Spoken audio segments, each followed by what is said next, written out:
ত্রিপুরা রাজ্য আবারও রাজনৈতিক উষ্ণতায় জ্বলছে। একদিকে শাসক জোট, অন্যদিকে সেই জোট শরিক তিপ্রাবথার নেতৃত্বে আন্দোলন, বিক্ষোভ, হুঁশিয়ারি। প্রশ্ন একটাই, এ কোন রাজনীতি? নিজেদের সরকারের থেকে নিজেদেরই সহযোগী শক্তির বিরুদ্ধে রাস্তায় নামা, এ কোন দ্বিচারিতা? প্রদ্যুৎ কিশোর দেববর্মা ও তার নেতৃত্বাধীন তিপ্রামথা শুরু থেকেই গ্রেটার তিপ্রাল্যান্ড বা নৃগোষ্ঠীদের অধিকারের দাবি তুলছেন। কিন্তু এখন যখন তারা ক্ষমতায় অংশ, তখন কি দায়িত্ব শুধু দাবি দেওয়া তোলাই? রাজ্যের শান্তি সম্প্রীতি বজায় রাখারও কি কোনো কর্তব্য নয় তাদের? 23 অক্টোবর ত্রিপুরা সিভিল সোসাইটির ডাকা বন্ধ, রঞ্জিত দেববর্মার নেতৃত্বে মথা নেতৃত্বদের অংশগ্রহণ, এ যেন এক নতুন নাটক। সরকার থেকেও সরকারের বিরোধিতা, এ কেমন বিচিত্র অবস্থান। সাধারণ মানুষ আজ জানতে চায়, তারা সরকারে না রাস্তায়? আর বারবার দাবি দেওয়া পূরণের নামে সরকার ছাড়ার হুঁশিয়ারি। তাহলে আগে কেন মন্ত্রিসভায় জায়গা নিলেন? ক্ষমতা ভোগের পর আবার আন্দোলনের মুখোশ পরে জনতার সহানুভূতি আদায়ের চেষ্টা, এ কি রাজনৈতিক কৌশল না প্রহসন? এই রাজ্যে রাজনীতির মানে প্রতিনিয়ত বিভাজনের আগুন জ্বালানো নয়, বরং রাজনীতি হওয়া উচিত উন্নয়ন, কর্মসংস্থান, শিক্ষার সুযোগ বা স্বাস্থ্য পরিকাঠামো নিয়ে। আজ রাজ্যের সাধারণ মানুষ চায় শান্তি, স্থিতি, উন্নয়ন। তারা আবার আগুন, আতঙ্ক আর অস্থিরতা চায় না। তাই প্রশ্ন জাগে, জনতার ভোটে জয়লাভের পর যদিও রাজ্যবাসীকে ভোগান্তির মধ্যে ফেলা হয়, তবে সেই জয় কিসের জন্য? রাজনীতি কেবলমাত্র একাংশের স্বার্থ সিদ্ধির যন্ত্র, নাকি ত্রিপুরার সব মানুষের ভাগ্য গঠনের অঙ্গীকার?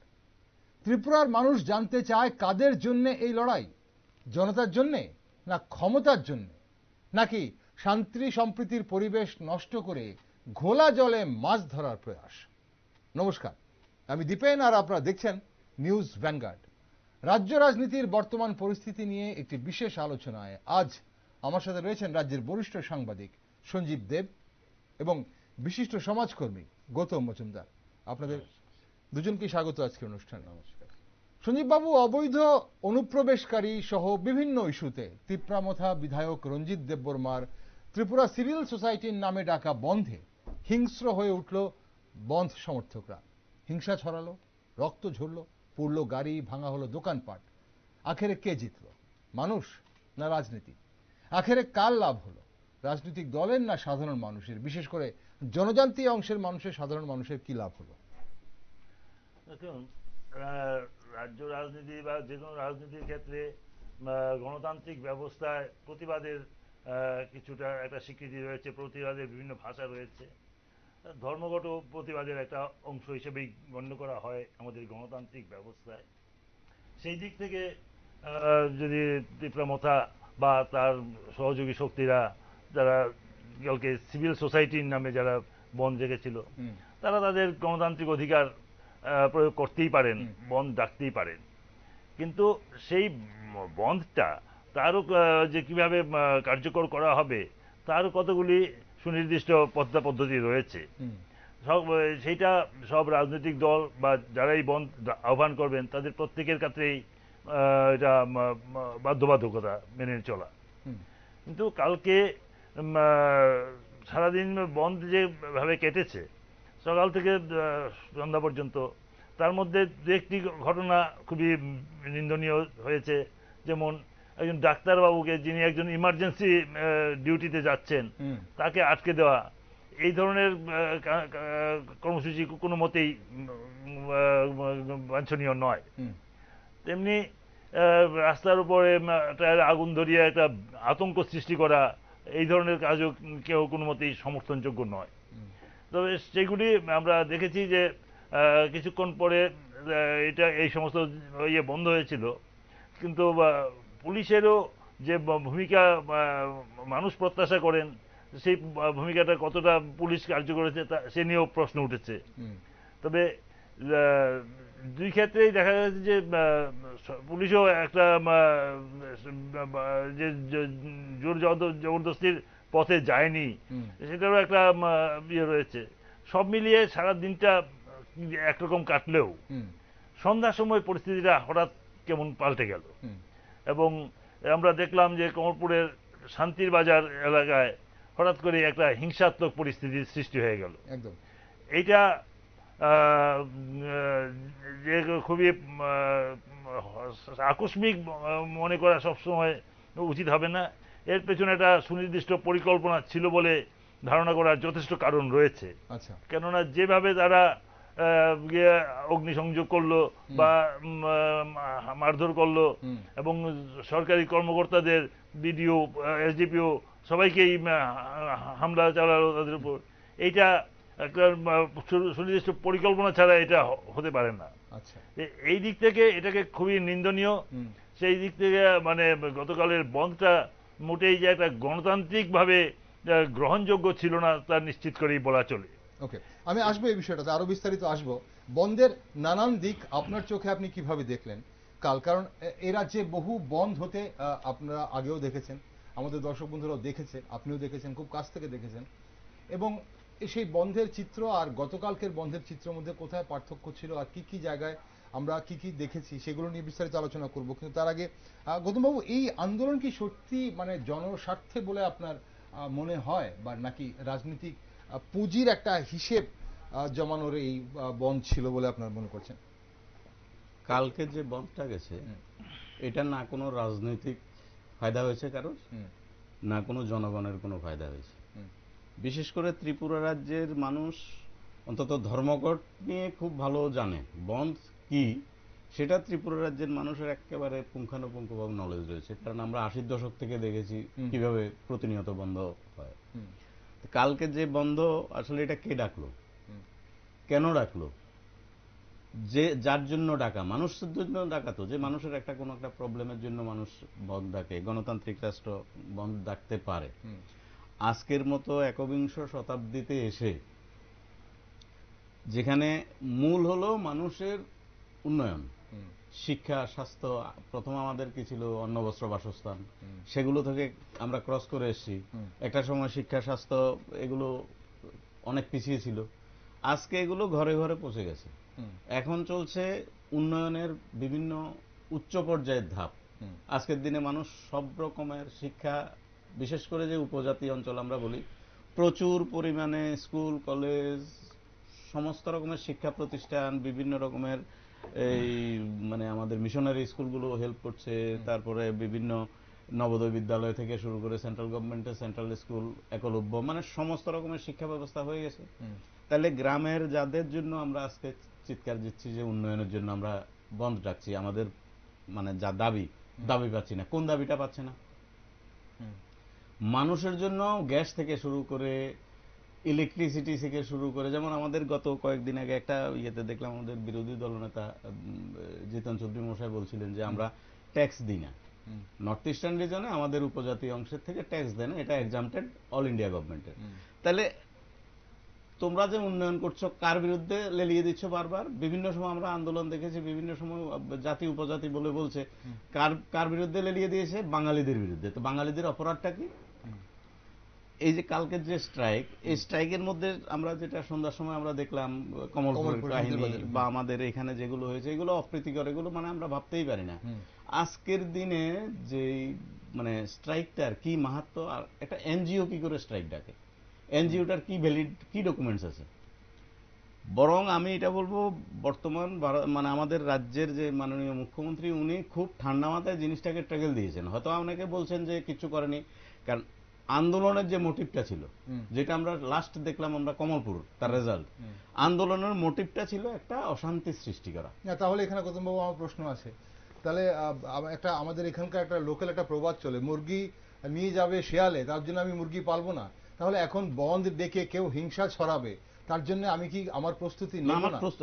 আমি তাহলে আমাদের প্রশাসনের ভূমিকা, বন্ধকে কেন্দ্র করে প্রশাসনের ভূমিকাটা আপনারা কেমন দেখলেন? প্রশাসনের ভূমিকাতে কিছু প্রশ্ন চিহ্ন রয়েছে। আমি বলছিলাম কথাটা, আমার কথাটা এই জায়গাতে ছিল যে এটাকে যেভাবে, যদি ওদের উদ্দেশ্য যদি সঠিক হতো, তাহলে টায়ার জ্বালানোর কি প্রয়োজন ছিল?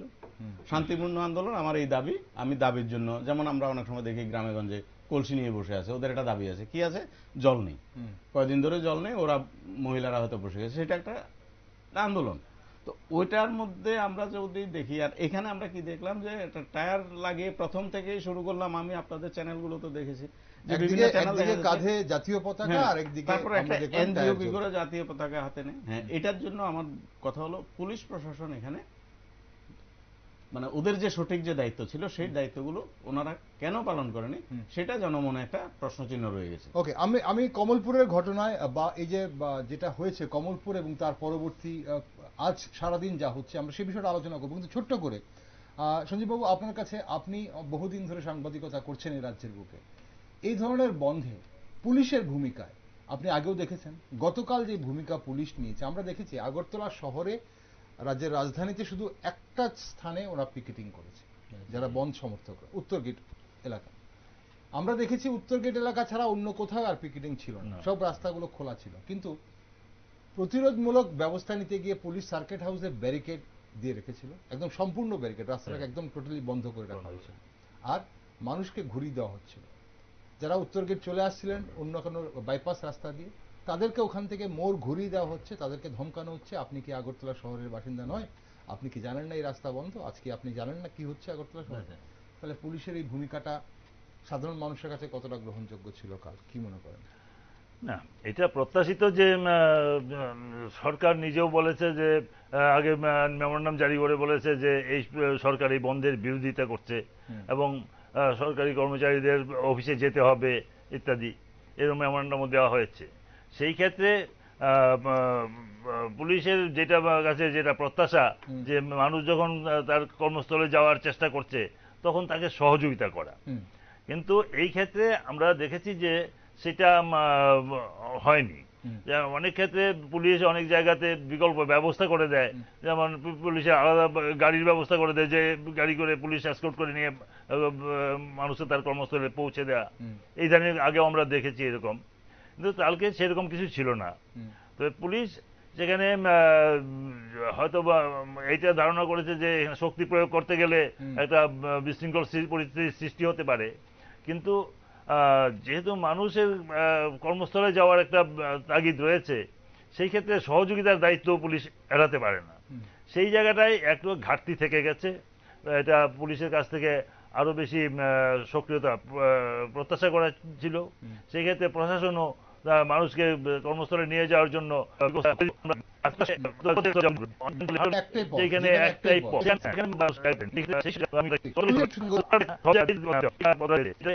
ট্রেন এসে আটকে আছে, মানুষ ভোগান্তি হচ্ছে, ঘন্টার পর ঘন্টা ট্রেনে বসে কাটাতে হচ্ছে, এই দুঃসহ পরিস্থিতির মধ্যে চলেছে। তা ধর্মঘটের হলে এই ধরনের কিছু হয় বটে, কিন্তু সেখানে প্রশাসনের সহযোগিতার হাতটা আরো বেশি প্রসারিত থাকা উচিত ছিল, এইটাই সাধারণ মানুষের ধারণা। সে ভূমিকা নিতে পেরেছে, সেটা যে সে নিয়ে প্রশ্ন অবশ্যই থেকে গেছে। এবং ঠিক এখন এটাই প্রশ্ন যে সারাদিন আমরা দেখলাম পুলিশের ভূমিকায় বা প্রশাসনের ভূমিকায় সাধারণ মানুষের সহযোগিতা করার জন্য পুলিশ যা যা করেছেন, তাতে সত্যি কি মানুষ প্রভাবিত? উল্টো ক্ষোভ পুলিশের প্রতি, যে পুলিশ যেটা করলো, আলটিমেটলি পুলিশ সমর্থন কাদের করলো, যারা বন্ধ ডাকলো তাদের, না যারা বন্ধের বিরোধিতা করলো তাদের? এখন তিপ্রামথায় সরকারের থেকেও আন্দোলন করছে, আমরা বারবার দেখছি সরকার বিভিন্ন দাবি দাওয়া নিয়ে তারা সরকার ছাড়ারও হুমকি দিচ্ছে। আপনি খুব সুন্দরভাবে বিগত দিনগুলোতে আমাদের স্টুডিওতে বসে ব্যাখ্যা করেছিলেন তিপ্রামথার এই মোটিভ সম্পর্কে। এখন আপনার এটাকে কি মনে হয়, এই যে ত্রিপুরা সিভিল সোসাইটির নামে বন্ধ ডাকা, সন্ধ্যার পর একটা পূর্ব পরিকল্পিত, এটা আকস্মিক হয়েছে বলে কেউই এটা মানতে নারাজ, পূর্ব পরিকল্পিত একটা ঘটনা সংঘটিত করা, সেখানে একটি জাতিগোষ্ঠীর মানুষকে আক্রমণ করা, তাও প্রশাসনের যারা উচ্চপদস্থ কর্মকর্তা রয়েছেন তাদেরকে একদম প্রাণঘাতী, মুখ্যমন্ত্রীর ভাষায় অ্যাটেম্পট টু মার্ডার, প্রাণঘাতী হামলা করা, তো এগুলো কি রাজনৈতিক কৌশল বলবেন আপনি, নাকি মানে সরকারের থেকে কিছু না করতে পারার দায় এড়ানো বলবেন? না, সরকারের থেকে তারা সরকারের একটা শরিক দল তিপ্রামথা, এটা ঠিক, কিন্তু সরকারের যেহেতু তারা ছোট শরিক, সেই ক্ষেত্রে তারা সরকারের ভালো মন্দের দায় দায়িত্বটা তারা নিজেরা নিতে চাইছে না, নিজেরা এড়িয়ে যাওয়ার চেষ্টা করছে, এবং সেই ক্ষেত্রে তারা বন্ধ ডেকেছে, মানে তারা বলতে চাইছে সরকার কিছু ক্ষেত্রে ব্যর্থ হয়েছে। যে ব্যর্থতাটাকে দায়ের ভার তারা নিতে চাইছে না, কিন্তু এটা শরিক হিসেবে সেই দায়িত্ব এড়ানো সম্ভব নয়। আচ্ছা, সেই ক্ষেত্রে যেটা প্রত্যাশিত ছিল যে তীব্রামতার নেতৃত্ব এর যথেষ্ট ব্যাখ্যা দেবেন, কিন্তু সেটা আমরা পাইনি। তারা সেক্ষেত্রে এই ক্ষেত্রে প্রশাসনের যে ভূমিকাটা বা প্রশাসনের কাছ থেকে যেটা প্রত্যাশা করে মানুষ, সেটা এই যে রাজনৈতিক দ্বন্দ্বটা দুই শরিকের মধ্যে যে একটা রাজনৈতিক দ্বন্দ্ব চলছে, এই দ্বন্দ্বটা দীর্ঘায়িত হোক এটা কারোরই প্রত্যাশিত নয়। এটা তারা নিজেদের মধ্যে আলোচনা করে যদি মীমাংসা করতে না পারে, তারা এটাই প্রত্যাশিত যে দুই শরিক যেহেতু তারা নিজেদের মধ্যে বসে আলোচনা করবে। কিন্তু এই জায়গায় সমস্যাটা হয়ে গেছে, সামনেই নির্বাচন আসছে, বিশেষ করে জেলা পরিষদের এবং ভিলেজ কমিটির নির্বাচন হওয়ার একটা সময় এসে গেছে। সেই দিকে লক্ষ্য রেখেই তাদের রাজনীতিটা পরিচালিত হচ্ছে। আমরা গত কিছুদিন ধরেই দেখছি যে প্রধান শরিক যে বিজেপি দল, তারা বিগত 21 সালে যে এডিসি নির্বাচন হয়েছিল সেখানে তারা 10টি আসনে জয়ী হয়েছিল। তারা তাদের নিজের প্রভাবটা যাতে এডিসি এলাকায় আরো একটু প্রসারিত করা যায় তার জন্য তারা প্রয়াস চালাচ্ছে।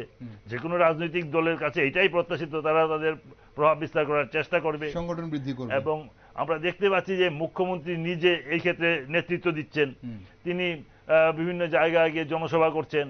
আজকেও মুঙ্গিয়াগামীতে গিয়ে একটা বিরাট সংখ্যক জনতাকে 6480 জনকে দলে অন্তর্ভুক্ত জয়েন করিয়েছেন।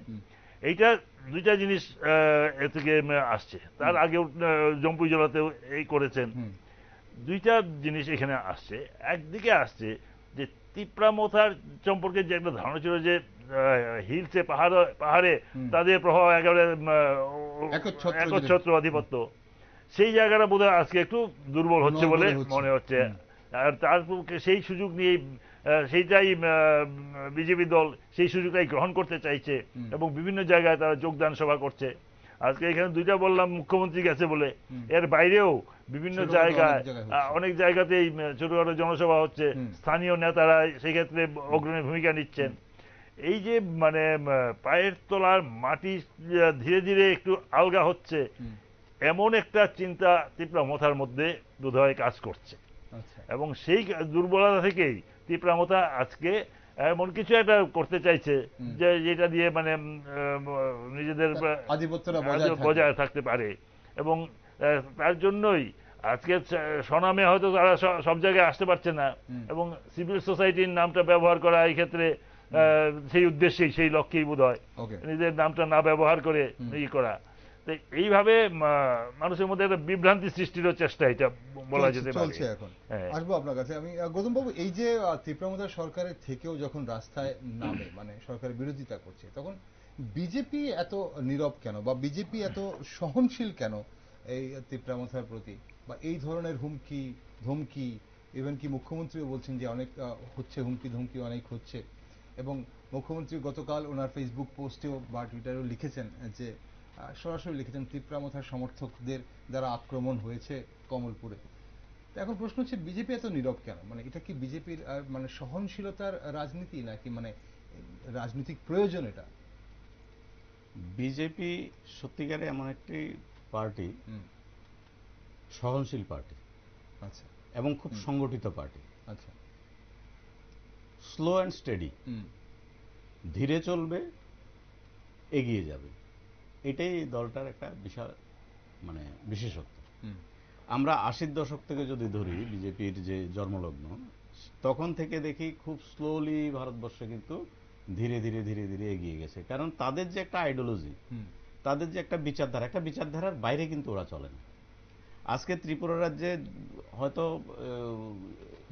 জোট সরকার করছে তিপ্রামথার সঙ্গে, কিন্তু মানুষ কিন্তু ত্রিপুরামথার মানে যারা উপজাতি শ্রেণী আমরা বলি, উপজাতির লোকরাও কিন্তু খুব শান্তপ্রিয়, হিংসা বিদ্বেষ এগুলো চায় না। প্রতিনিয়ত গত 2-1 বছর যেটা আমরা মাথার সঙ্গে যে টাইমটা 23-এর পর থেকে গ্রামে গঞ্জে কিন্তু বিভিন্ন রকমের উচ্ছৃঙ্খলতাগুলো আমরা দেখছি। তিপ্রামথার নামে উচ্ছৃঙ্খলতা চলছে। এবার সেই উচ্ছৃঙ্খলতার পেছনে আরো বিভিন্ন রাজনৈতিক দলেরও পারিপার্শ্বিক হয়তো একটা প্রভাব থাকতে পারে। আচ্ছা। এগুলোকে সাংগঠনিকভাবে ভারতীয় জনতা পার্টি তার সাংগঠনিক প্রসেস নিয়ে ধীরে ধীরে ধীরে ধীরে কিন্তু জনমনে ঢুকে যাচ্ছে। আর ভারত সরকারের যে বিভিন্ন স্কিম, এই যে সবকা সাথ সবকা বিকাশ সবকা প্রয়াস, এই যে কথাগুলো বর্তমান সরকার, বর্তমান মুখ্যমন্ত্রী বা বিভিন্ন যারা মানে বিধানসভার সদস্যরা রয়েছেন, মন্ত্রীরা রয়েছেন, এগ্রিকালচারই বলুন, শিল্প ব্যবসা বাণিজ্য বলুন, পশু দপ্তর বলুন, বিভিন্ন স্কিমগুলো আসছে গ্রামে গঞ্জে কিন্তু প্রচুর পরিমাণে। আজকে যেটা মুঙ্গিয়াকামিতে একটু আগে কিন্তু মুখ্যমন্ত্রী সমস্ত কিছু দিয়েছে যে কি পরিমাণে টাকা মানে এই জনজাতিদের জন্য যাচ্ছে, তাহলে এটা কিন্তু তার মানে কি হাজার হাজার কোটি টাকা যাচ্ছে। এবার যদি বলি তাহলে এডিসি যারা চালাচ্ছেন ওরা সঠিকভাবে টাকাগুলো দিচ্ছেন না। আমরা যদি সরকারি কর্মচারীদেরকেও দেখি, যেহেতু আমরা সরকারি কর্মচারী নিজেরাও ছিলাম, সরকারি কর্মচারীদের এত টাকা কেন কম পায়? রাজ্য সরকার তো টাকা দিয়ে দিচ্ছে, ফান্ডটা দিয়ে দিচ্ছে ওদেরকে, তাহলে ওরা সবকিছুর ক্ষেত্রে দেয় না। সঠিকভাবে যে এডিসির যে উন্নয়নের যে টাকাটা যায় সেটাও তো ঠিকমতো খরচা হচ্ছে না এবং সঠিক হিসাব দিচ্ছেন না। যে কোনো একটা টাকা বাজেটের টাকা ওরা যেমন বলে আমাদের সঙ্গে যে চুক্তি হয়েছে চুক্তি মতো কিছু হচ্ছে না, চুক্তি হওয়ার পরে যে পেমেন্ট দেওয়া হচ্ছে, যে টাকাটা দেওয়া হচ্ছে, তার ইউটিলাইজেশন সার্টিফিকেটটা দিতে হয়। ওরা তো ইউটিলাইজেশন সার্টিফিকেটও দিচ্ছে না। ওনাদের তরফ থেকে যে ত্রুটিগুলো এগুলো কিন্তু বলছেন। আর কালকে যে স্ট্রাইকটা, একটা ছোট্ট একটা কথা বলি, আমরা ত্রিপুরায় যে বিভিন্ন সময় স্ট্রাইক দেখেছি, একটা পার্টি স্ট্রাইক ডাকলে কোনায় কানায় মানে গ্রামের যত ভেতরের গ্রামে হোক দোকানপাট সব বন্ধ থাকে। কালকে কি স্ট্রাইক হয়েছে? এটা প্রশাসন কয়েকটা জায়গাতে অল্প কিছু সংখ্যক জমাট বেঁধেছে মেইন রাস্তা, মানে ওদের সঙ্গে লোক নেই। এটাতে কিন্তু ওরা আরেকটা জিনিস প্রমাণ করে যে ওরা একটু দুর্বল হয়ে গেছে, কারণ ওদের সঙ্গে বেশি একটা লোক নেই। ঠিক আছে, ওরা দুর্বল হয়েছে, লোক ছিল না, কিন্তু আলটিমেটলি বন্ধ বা স্ট্রাইকের নামে একটা যেটা হওয়ার একটা বিশৃঙ্খলা সৃষ্টি সেটা হয়েছে। শুধু বিশৃঙ্খলাটা হয়েছে বন্ধের নামে। কিন্তু এখন বিজেপির কি আশঙ্কা করছে যে মথাকে চ্যালেঞ্জ করলে জনজাতি অংশের ভোট ব্যাংকে হাতছাড়া হয়ে যাবে, ভোট ব্যাংক হাতছাড়া হয়ে যাবে, তার জন্য কি মানে বিজেপি এই ধরনের সহনশীল ভূমিকা গ্রহণ করছে? কারণ এত কিছুর পরও কেন শরিক দল হিসেবে এত কিছু করার পর, এত হুমকি ধমকি, এত বিশৃঙ্খলা সৃষ্টি করার পর, দলের মানে নিজের শরিক দলের প্রতি এত আন্দোলনে নামার পর, রাস্তায় নামার পরও বিজেপি চুপ? শরিক দলের প্রতি সহানুভূতি রয়েছে, আচ্ছা, ভয় নেই। সহানুভূতির সঙ্গে যেহেতু আমাদের শরিক, মানে দলটা চাইছে ওদের সঙ্গে সহানুভূতির সঙ্গে, কারণ রাজ্যের উন্নয়ন মেইন বিজেপি দলটার কিন্তু মেইন পয়েন্ট হলো রাজ্যটার উন্নয়ন, মানুষের উন্নয়ন, জনগণের উন্নয়ন, গ্রাম বাংলার উন্নয়ন, রাস্তাঘাটের উন্নয়ন, শিক্ষার উন্নয়ন, স্বাস্থ্যের উন্নয়ন। তাহলে উন্নয়নের জন্য মানে সফট ভাবে চাইছে যে তোমরা আমাদের সহযোগিতা করো, আমরা তোমাদের সহযোগিতা করব। আমাদের আলটিমেট উদ্দেশ্য হলো ভারতবর্ষটাকে, ত্রিপুরা রাজ্যটাকে একটা শ্রেষ্ঠ রাজ্যের রূপান্তরিত করা। তার জন্য চাইছে সহনশীলতার মাধ্যমে এটা ঠিক করা, পাশাপাশি ওদের কিন্তু সাংগঠনিক প্রসেসটাও রয়েছে। ঠিক। সঞ্জীব বাবু, এই যে আমরা গতকাল যেটা হয়েছে ঘটনা, বন্ধের সন্ধ্যায় কমলপুরে যে ঘটনা হয়েছে, কমলপুর আর শান্তির বাজারে যে হিংসার ঘটনা ঘটেছে, এখন সেই হিংসার ঘটনার পর বিভিন্ন রাজনৈতিক দলের নেতৃত্বদের বক্তব্য আপনারা শুনেছেন আজ সারাদিন ধরে। নিউজ ভ্যানগার্ডেও সেই বক্তব্যগুলো দেখানো হয়েছে বা শোনানো হয়েছে দর্শক বন্ধুদের। সেখানে প্রাক্তন মুখ্যমন্ত্রী মানিক সরকার থেকে শুরু করে প্রাক্তন কেন্দ্রীয় প্রতিমন্ত্রী প্রতিমা ভৌমিক থেকে শুরু করে বিরোধী দলনেতা জিতেন্দ্র চৌধুরী থেকে শুরু করে কংগ্রেস বিধায়ক সুদীপ বর্মন থেকে শুরু করে সবাই দেখতে যান, যারা আহত হয়েছেন ওনাদের দেখতে গেছেন এবং সবাই নিজের প্রতিক্রিয়া জানিয়েছেন। এখন প্রশ্ন হচ্ছে, যারা সেখানে এই যে ঘটনাটা করার পর এখান থেকে কি বার্তা উঠে এলো? রঞ্জিত দেববর্মা, যার নেতৃত্বে গতকাল বন্ধ হয়েছে, উনি বলছেন যে সেখানে এমন কিছু ফুটেজ ওনার কাছে আছে যেখানে জনজাতিরা আহত হয়েছেন, বহু জনজাতি আহত হয়েছেন, ওনারা ভয়ে হাসপাতালে ভর্তি হতে পারেননি, পুলিশ এসকর্ট করে তাদেরকে হাসপাতালে ভর্তি করাতে হবে, কারোর তীর লেগেছে, কারোর বুলেট লেগেছে, এমন ফুটেজও ওনার কাছে রয়েছে। সেগুলো তার প্রশ্ন হচ্ছে সেই ফুটেজগুলো উনি পুলিশকে দিলেন না কেন, সেগুলো আইনের আওতায় আনলেন না কেন? এক। দুই, উনি বলছেন যে একটা ষড়যন্ত্র চলছে, এই ষড়যন্ত্রের কথা মুখ্যমন্ত্রী নিজেও বলছেন, এই ষড়যন্ত্রের কথা কেন্দ্রীয় প্রতিমন্ত্রীও বলেছেন। এখন উনি বলছেন যে 80-র দশকের যে দাঙ্গা বা যে ভাতৃঘাতী দাঙ্গা হয়েছিল, তাও একটা মিশ্র জনজাতি এলাকা থেকে শুরু হয়েছিল, লেম্বুছড়া এলাকা থেকে, এবং শান্তির বাজারেও একটা মিশ্র জনজাতি। কি ইঙ্গিত দিচ্ছে, কি কথাবার্তা এগুলো চলছে?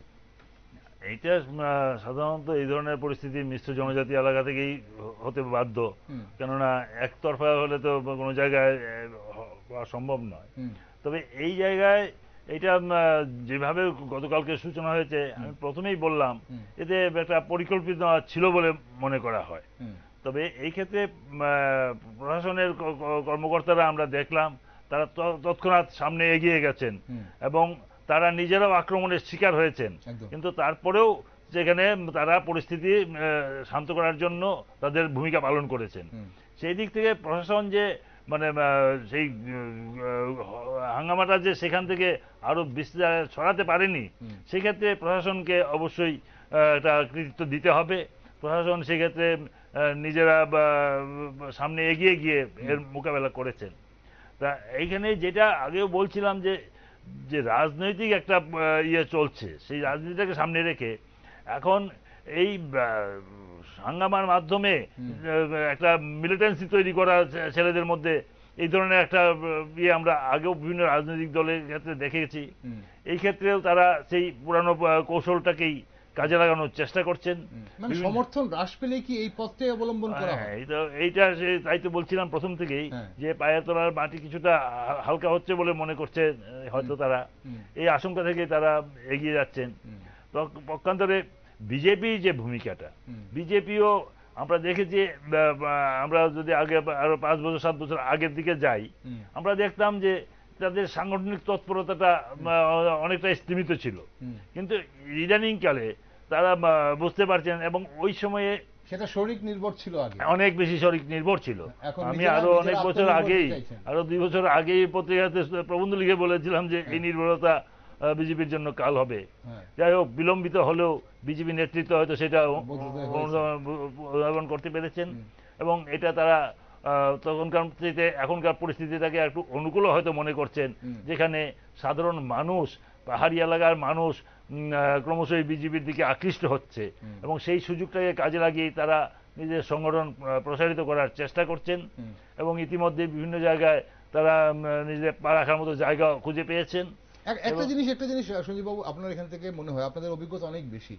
এই যে পরিস্থিতি চলছে, সাধারণ পাহাড়ের বা আমরা প্রত্যন্ত গ্রাম এলাকার যে সাধারণ জনজাতি অংশের মানুষেরা, ইনোসেন্ট জনজাতি অংশের মানুষরা যাদের আমরা বলি, তারা কি ধরনের, তাদের মাথার প্রতি সমর্থন বা আকর্ষণ কি বাড়ছে না এই সময়টাতে বলে মনে হয় এই পরিস্থিতির মধ্যে? একটা সময়ে তো এটা তো আমরা স্পষ্টই কিছুদিন অন্তত 2 বছর 3 বছর আগের দিকে যদি আমরা ফিরে তাকাই, যে একেবারে প্রায় একচ্ছত্রময় হয়েছিল মথার ইয়ে। তাই এই যে নির্ভরতাটা, এটা ক্রমশ কিন্তু পরিবর্তনশীল। আমরা যদি আরো পিছনে যাই, আমরা দেখব যে ওই সময়ে উপজাতি গণমুক্তি পরিষদ প্রায় একচ্ছত্র আধিপত্য ছিল। আমরা দেখেছি যে এডিসি ইলেকশনে, একের পর ইলেকশনে গণমুক্তি পরিষদ বা সিপিআইএম সব আসনে জয়ী হয়েছে। হ্যাঁ, সেই যে পরিস্থিতিটা পরবর্তী সময়ে সেটা পরিবর্তন হয়ে গেছে। সেই পরিবর্তনে 18 বিধানসভা নির্বাচনের সময় তার প্রথম প্রকাশ আমরা দেখলাম, যেখানে উপজাতি এলাকায় সেই দল আর তাদের পায়ের তলায় মাটি রাখতে পারেনি। সেই জায়গাটায় কিন্তু বিজেপি তখন পেয়েছে, তখনও মোথা ছিল না, কিন্তু আইপিএফটির সঙ্গে জোট বেঁধে বিজেপি এই জায়গাটায় যেতে পেরেছিল। পরবর্তী সময়ে আমরা দেখলাম এটা একটা রাজনীতির একটা নতুন অঙ্ক এসে গেল, যেখানে রাজ পরিবার সরাসরি রাজনীতিতে যুক্ত হলো। এর আগেও রাজ পরিবারের সদস্যরা রাজনীতিতে এসেছেন, তারা জাতীয় দলের সঙ্গে যুক্ত, হ্যাঁ, তারা জাতীয় দলের সঙ্গে যুক্ত থেকে রাজনৈতিক প্রক্রিয়ার মধ্যে থেকে তারা করেছেন। কিন্তু এই ত্রিপুরা মথা গঠনের মধ্য দিয়ে আমরা দেখলাম একটা নতুন ধারা তৈরি হলো, যেখানে রাজতন্ত্রকে আবার বেশি প্রতিষ্ঠিত করার একটা যেন গুপ্ত বাসনা মনে হয় সেখানে ছিল এবং ক্রমশই একটা রিভাইভালিস্ট একটা মুভমেন্ট যেটাতে হচ্ছে বিশ্বের বিভিন্ন জায়গাতেই, যেখানে রাজতন্ত্রের পতন ঘটেছে সেখানে এই ধরনের রিভাইভালিস্ট মুভমেন্ট দেখা গেছে। এইখানেও তাই হয়েছে। কিন্তু আমাদের রাজ্যে বা আমাদের দেশে এই জিনিসটা বেশি প্রসারিত হতে না পারার বড় কারণ হলো আমাদের দেশে যে গণতান্ত্রিক প্রক্রিয়া একটা খুব শক্তিশালী রয়েছে এবং মানুষ যারা নাকি এই রিভাইভালিস্ট মুভমেন্টের দিকে এগিয়েছিল, তারা খুব অল্প সময়ের মধ্যেই তাদের মোহভঙ্গ হয়েছে এবং তারা বা অন্য জায়গায় যেখানে ডেমোক্রেটিক সিস্টেমের মধ্যে নিজেদেরকে আশ্রয় খোঁজার চেষ্টা করছেন। এবং এই যে এখন বিজেপি যে রাজনীতিটা, সেটাতে ওই অংশটাকে নিজেদের দিকে টানার একটা প্রয়াস, যারা গণতন্ত্রের উপর যারা বিশ্বাস, হ্যাঁ, সেই গণতান্ত্রিক প্রক্রিয়াটাকে আরো প্রসারিত করার একটা প্রয়াস। এই যে এখানে দ্বন্দ্বটা হচ্ছে, একদিকে হচ্ছে একটা রাজতন্ত্র প্রতিষ্ঠার প্রয়াস, আর একটা হচ্ছে গণতন্ত্র প্রতিষ্ঠা, এই দুইয়ের মধ্যে একটা সংঘাতের পরিবেশ তৈরি হয়েছে। তা রাজতন্ত্রের একটা রাজার প্রতি মানুষের একটা দুর্বলতা একসময় ছিল, এখনো অনেকের মধ্যেই হয়তো সেটা রয়েছে, কিন্তু সেটা তো মানে মানুষের যখন আমার নিজের প্রয়োজন, নিজের স্বার্থের কথা চিন্তা করে, তখন সেই মোহ আর বেশি দিন টিকতে পারে না। এখন এই ক্ষেত্রে বর্তমান সময়ে তাই দেখা যাচ্ছে, এবং সেই ক্ষেত্রেই বিজেপি তার পা রাখার জায়গা পাচ্ছে। পাহাড়ি অঞ্চলে তাদের প্রভাব ক্রমশই বিস্তার করছেন, এবং বিজেপি নেতৃত্ব তাদের প্রভাব যাতে এডিসি নির্বাচনকে পাখির চোখ করেই তারা এগুচ্ছেন, সেই দিকে তাদের অনেকটা অগ্রগতি হয়েছে।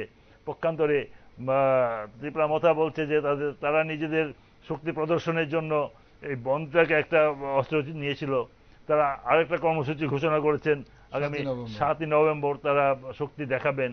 তো এই প্রক্রিয়া চলতে থাকবে, এই প্রক্রিয়া চলতে থাকবে, এবং এটা দেখতে হবে কোন দিকে দেখা যায়।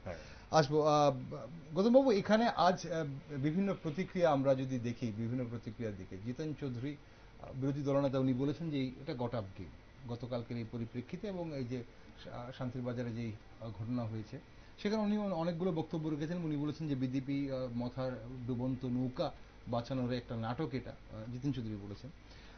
সুদীপ রয় বর্মন কংগ্রেস বিধায়ক, উনি বলেছেন বিজেপির অন্তর্কলহের দ্বারা প্রভাবিত এই বন্ধ সমর্থকরা, আর পুলিশকে স্বাধীনভাবে কাজ করার ফ্রি হ্যান্ড দেবার কথা উনি উল্লেখ করেছেন সুদীপ রায় বর্মন, এবং রাজ্যে 80 দশক পরিস্থিতি ফিরিয়ে আনার চেষ্টা হচ্ছে বলে উনি বলেছেন। এবং এখানে আরো একটা উল্লেখযোগ্য ব্যাপার, প্রাক্তন কেন্দ্রীয় প্রতিমন্ত্রী প্রতিমা ভৌমিক, উনি বলেছেন বন্ধের নামে উত্তেজনা সৃষ্টি করার ষড়যন্ত্র করা হয়েছিল, এটা একটা জাতিগোষ্ঠীকে টার্গেট করে এই আক্রমণ করা হয়েছে।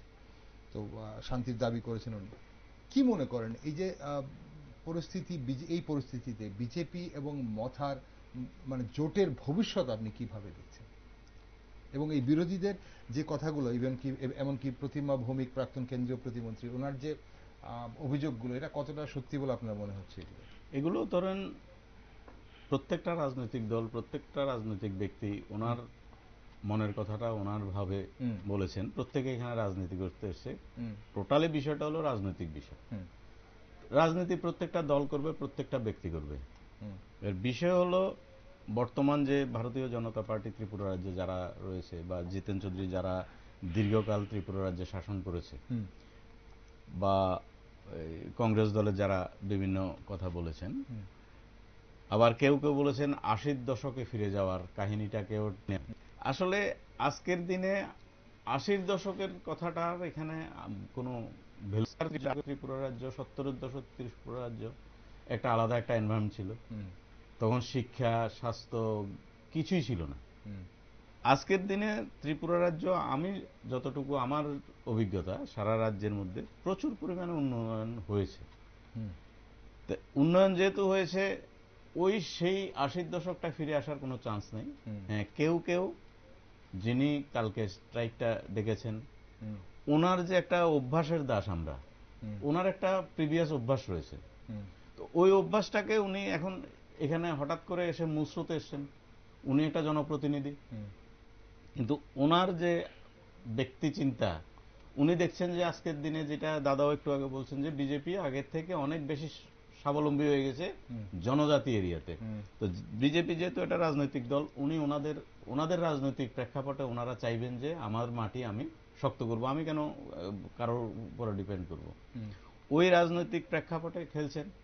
তো ওনারা ওনাদের ভাবে, যেমন বিভিন্ন জায়গায় আমরা প্রতিনিয়ত দেখছি বিজেপিতে জনজাতি মোর্চাদের এখানে আসছে, মানে জনজাতি লোক বিজেপি দলে সামিল হচ্ছে। তো এগুলো যেহেতু দেখছে, অটোমেটিক্যালি কালকে ওই যেটা আমি প্রথমে বললাম, যে স্ট্রাইকটা কিন্তু ওরা ওদেরটা পেয়ে গেছে। এখন যেটা আবার ওই আগামী 7 তারিখ যেটা জনসভা করেছে, এগুলো শুধু ওদের ব্যক্তিগত শক্তিটাকে প্রদর্শন করার জন্য, কারণ ওদের পায়ের তলায় মাটি চলে গেছে, ওইটা বুঝতে পেরে ওনারা নিজেদেরকে টিকিয়ে রাখার জন্য বিভিন্নভাবে, যেমন দাদাও বলছিলেন যে রাজতন্ত্রের একটা আভাস, এগুলো যেমন আমি রাজা, আমি ত্রিপুরার মালিক, আগরতলার মালিক, এই যে কথাগুলো বলছে, এগুলো কিন্তু ওনার স্বাভাবিক কথা না, বেরিয়ে যাচ্ছে, প্রকৃত কথাটা বেরিয়ে যাচ্ছে। কারণ মালিক কথাটা আজকের দিনে চলে না, একটা যুগ ছিল, ওই জন্য বললাম শতক দশক একের পর এক আমরা কিন্তু মানে পার করে এসেছি। আজকের যুগটা এসে গেছে ব্যবসায়ের যুগ, শিল্পের যুগ, উন্নয়নের যুগ। এই যুগে এসে আমি মানে পিছন ফিরে তাকানোর মতো এখন নেই। এই পরিস্থিতির মধ্যে মানে সেটাই এখন আগামী দিনে যেটা সঞ্জীববাবু বলছিলেন যে এডিসি নির্বাচন আসছে, বিসি নির্বাচন আসছে, তো সেখানে দাঁড়িয়ে তিপ্রামথা এবং বিজেপির জোট সম্ভাবনা কতটা দেখছেন? এবং জোট সেখানেই শুধু নয়, এডিসি নির্বাচনে নয়, রাজ্য সরকারের বিধানসভায় যে জোট রয়েছে সেখানেও এই জোটটা যেহেতু কমিটমেন্ট, জোটটা রাখবে। আচ্ছা, এখন ওরা শরিক দল হিসাবে ওরা যদি চায় আমি প্রতিনিয়ত অশান্তি করে তোমার সঙ্গে থাকবো, তো এটা ওদের ব্যাপার। কতদিন সহনশীল থাকবে বিজেপি? বিজেপি সহনশীল থাকবে, কারণ দলটাই সহনশীল। আচ্ছা, কারণ আমি প্রথমে বলছি দলটার সৃষ্টিটা বার্তা যাবে যে কর্মীরা শুধু মার খাবে এভাবে না, কর্মীরা মার খাবে না। কর্মীরা বিজেপি তো আমরা দেখছি বিভিন্ন জায়গায়, চরিলাম বলুন, খুমলুং বলুন, আশ্রামবাড়ি বলুন, মার খেয়েছে। কিন্তু আজকের দিনে মুখ্যমন্ত্রী কিন্তু স্টেপ নিচ্ছে, বলছেন আমি প্রত্যেকটা, এবং যতগুলো আগেও ঘটনা ঘটেছে প্রত্যেকটা কিন্তু আইনানুগ ব্যবস্থা চলছে, প্রত্যেকটার আইনানুগ ব্যবস্থা চলছে। এবং আজকের দিনে উনি খুব কড়া ভাষায় বলেছেন মুঙ্গিয়াকামিতে, যেখানে ৬,০০০ প্রায় ৬,৫০০ তেমন কোন এসে গেছে। এই ধরনের ঘটনায় তেমন কোনো গ্রেপ্তার এবং তেমন কোনো শাস্তির উদাহরণ আছে সঞ্জীববাবু? দেখো, এই রাজ্যে এই জিনিসটা দীর্ঘদিনের একটা প্রশ্ন। দেখা গেছে যে যখনই কোথাও ঘটনা ঘটেছে, একটা ঘটনা ঘটলো, ঘটনার পরে দেখা যেত যে এটা মানে সেই ৮০ দাঙ্গার সময়েও দেখেছি, পরবর্তী সময়েও দেখা গেছে যে গ্রেফতার হলো এই দিকের দুইজন, ওই দিকের দুইজন, কার দোষ কার গুণ সেটা পরের কথা। কিন্তু এখন এই সেই জিনিসটা পরিস্থিতি শান্ত করার গ্রেফতারি, তারপর কিছুদিন পরে চলে গেল। এবার কিন্তু একটু পরিবর্তন আমরা দেখতে পাচ্ছি।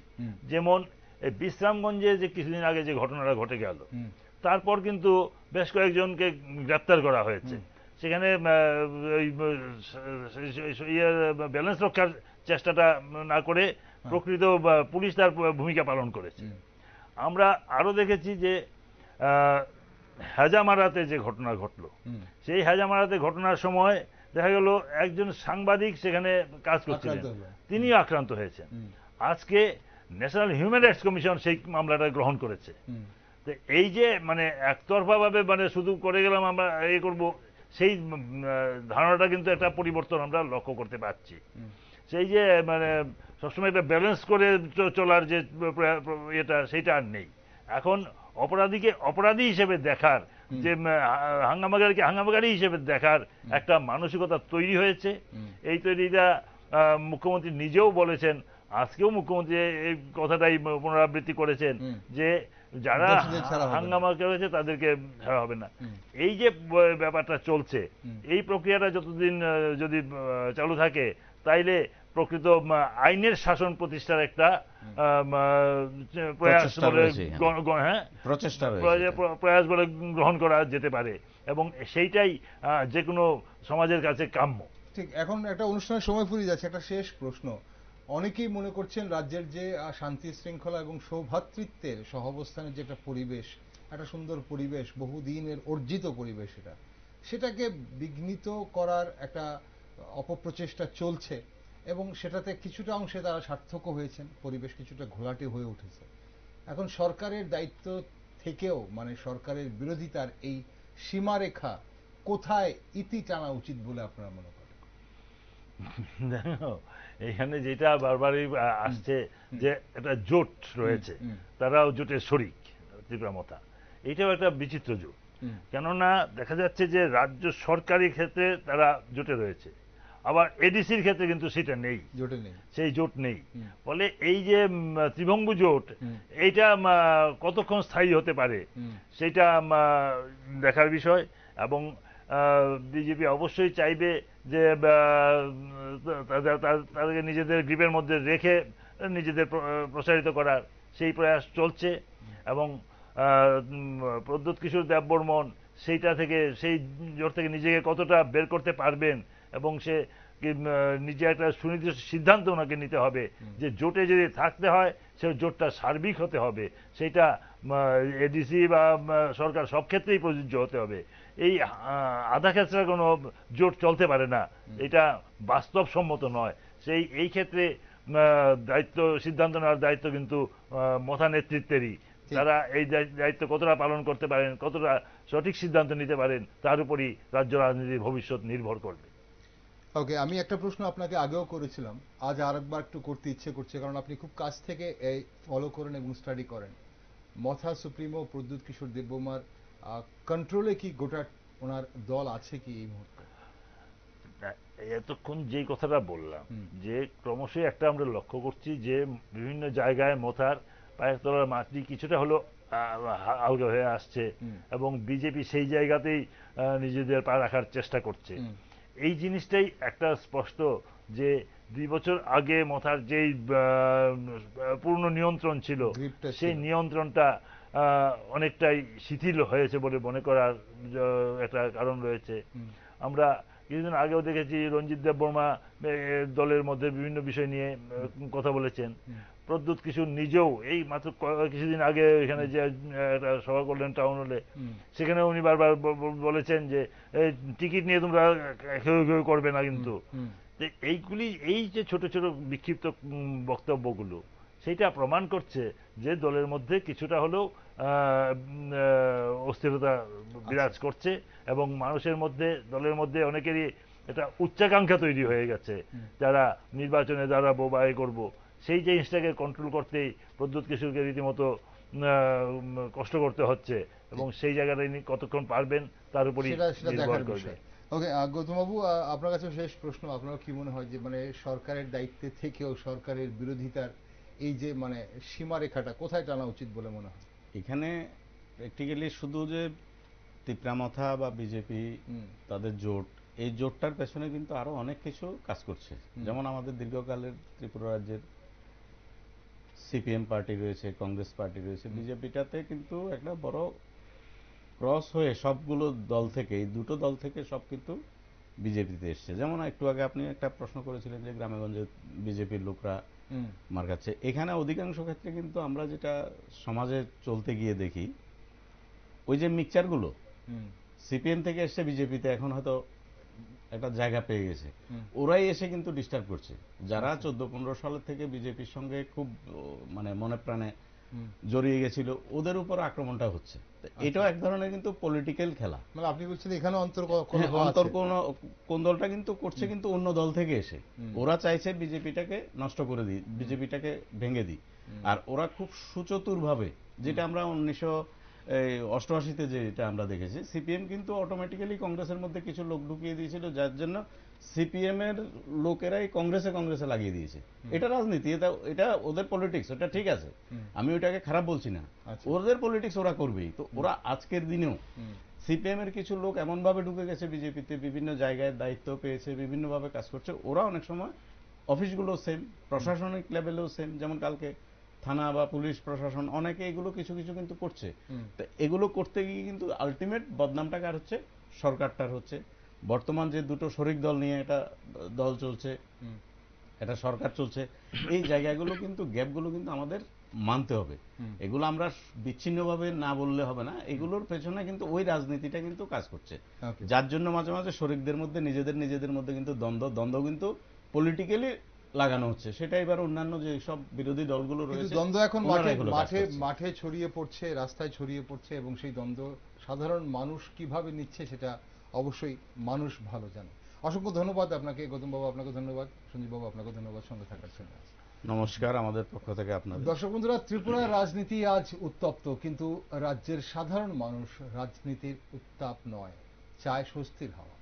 জাতি, গোত্র বা দলের বিভাজনের রাজনীতি চায় না মানুষ। মানুষ এখন চায় শান্তি, শিক্ষা, চাকরি বা নিরাপত্তা। জনগণের চোখে রাজনীতি মানে দায়িত্ব, নাটক নয়। সরকারে থাকা দলই যদি রাস্তায় নামে, তবে মানুষ বিভ্রান্ত হয়, ক্লান্ত হয়। তাই তারা চায় পরিষ্কার দিশা, কে শাসক কে বিরোধী। আর ত্রিপুরার শুভবুদ্ধি সম্পন্ন জনতা এখন একটাই কথা বলছে, মানুষের অধিকার মানে উন্নয়ন, মানুষকে চাওয়া মানে শান্তি, বিভেদ নয়। রাজ্য রাজনীতি সব খবরে চোখ রাখছি আমরা, তাই আপনারা সব খবরের জন্য চোখ রাখুন শুধুমাত্র নিউজ ভ্যানগার্ড।